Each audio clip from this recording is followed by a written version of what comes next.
It's been a while since I reviewed movies while they were still in theaters, but now that the theaters are open and they're gaining traction again, I figured I could start doing it again. Since the last one I did was for the remake of The Lion King, it's kind of fitting that it should start again with the Cruella movie. After all of these Disney remakes which have been so lacking, some of them were among the worst movies I saw those years. I was like, wow, they really don't have any boundaries if they're going to make a Cruella de Vil movie. But then it kind of got good reviews, not just from Rotten Tomatoes but from other critics who hated the other remakes as well. So I decided to watch Cruella, and it may be my favorite of the Disney remakes. Is it a good movie? Not really. Is it a bad movie? Not really.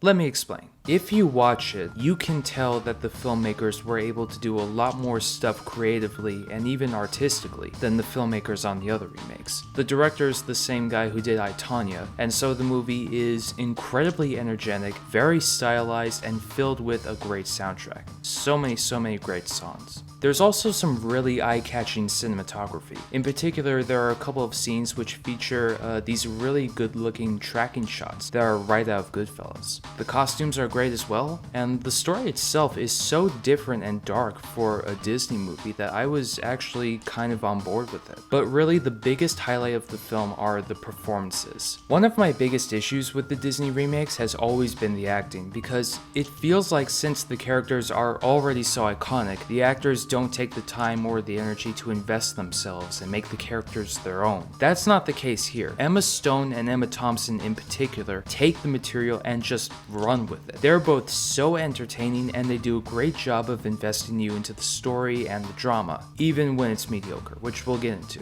Strangely enough, some of the film's biggest strengths are also its biggest flaws. Some scenes are edited badly, it's basically just a bunch of quick cuts. The style gets a little in your face, and the way they use music, it can get annoying, because they just play song after song after song like that without break. But if I could best explain my biggest problem with the movie, have you ever seen that video where Bo Burnham talks about Trump?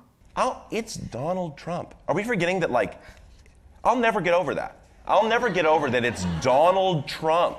I'm like, even the people, I'm like, yeah, I get it, snowflakes and you don't like her and Hillary. It's Donald Trump. You're on board with Donald Trump. I would apply that same expression here, except Trump is replaced with Cruella. The thing is that Cruella de Vil is a cartoonishly evil, unclever, spoiled brat of a character whose main goal in life is literally to skin puppies to make a coat. So thinking about that character and seeing this movie try to take that same character and portray her as some badass criminal genius just comes off as silly. They're trying to make me sympathetic for one of the least sympathetic characters ever. And they acknowledge the negative traits of her character, but they either frame it as her making a joke, or they just ignore it. I give credit to Emma Stone's performance for making this character as sympathetic as possible, but the writing really doesn't help the film overall. It just comes off as overindulgent fan fiction than anything else. In fact, I would say that almost all of the writing is very indulgent.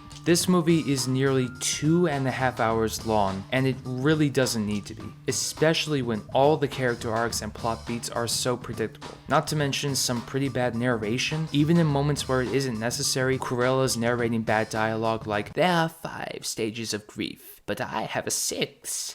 Revenge." You could find this movie to be pretty good if you forgive those aspects, but for me, they're what stopped the whole thing from being something legitimately good. But despite my issues with it and the fact that I don't really think it's that good, when compared to the other Disney remakes, which are just cheap, soulless cash grabs, I respect and even admire the fact that this movie has its own personality and it was able to do things that were at least to some extent creative. Overall, my rating would be a 5 out of 10. Which means this movie is a perfectly fine mixed bag of good stuff and bad stuff. I hope that they don't try to make a sequel out of this, because it might just get more and more indulgent, but who knows? It's actually funny to have a Disney version of Joker.